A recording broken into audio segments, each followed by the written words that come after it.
Welcome back, everybody. This is episode number 3. We're going to start actually putting the bike back together. I'm going to go ahead and just start and put the instrument cluster and everything, front turn signals, everything up in that area together today. And going to make some modifications to some of it also. So let's get started. So anytime you do something like this on something that's 30 years old, you always find an assortment of nuts and bolts and screws that holds the thing together. Probably gonna have to change a few of these. They're not just quite the right fasteners for the job. Okay, so the first thing we're going to do is we're going to stick our instrument cluster back in. Remember in the last episode when we took it apart, this bracket right here was broken off of it.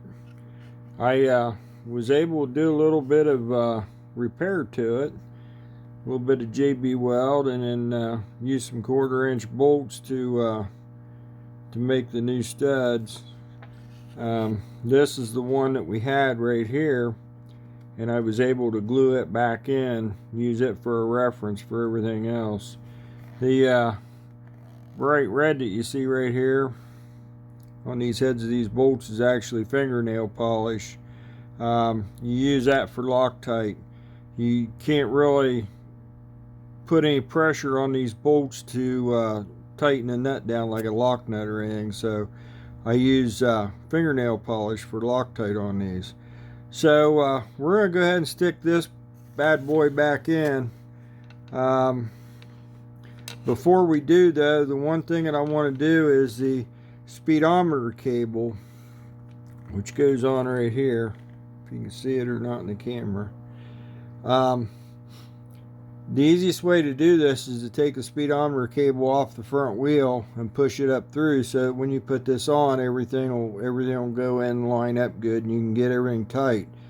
What I'm going to do is I'm going to take a speedometer cable off, and we're going to go ahead and we're going to clean it up and lube it up before we put it back on. So I've got the speedometer cable off right here, and basically the insides will pull out of it. And what I'm going to do is I'm going to take this, I'm going to clean the cable, and I'm going to try to clean the inside of the housing that it runs in. So after I got these all cleaned up, I know hard to see on this camera, but you can see I used white lube. Basically sprayed it inside the housing real good, and then as I worked the cable in, I kept spraying the white lube in to lubricate it. Now it turns real nice and smooth, and we'll go ahead and start putting the cluster back in.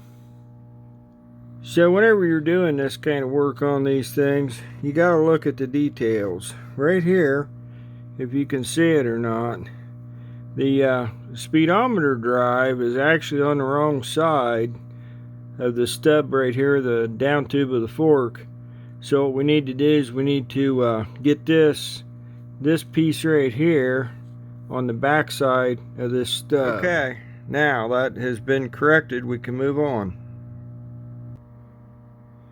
Okay, so the instrument cluster is back in, and it's good and strong, not wiggling around. Got the turn signals bolted on. I went ahead and wired everything up.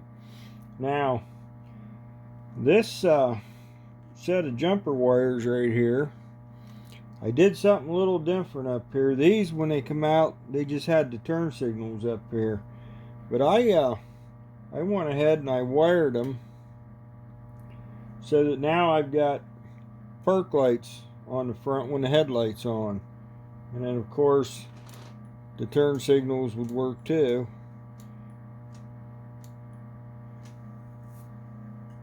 It's just one of the cool things that you can do whenever you're just kind of doing what you want to do.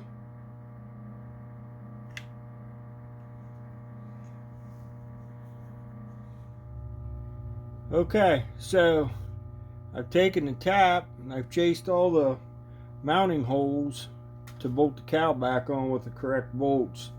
I also had to drill out the broken bolt that somebody put the wrong kind of bolt in, and it broke off. So let's get this cow bolted on here.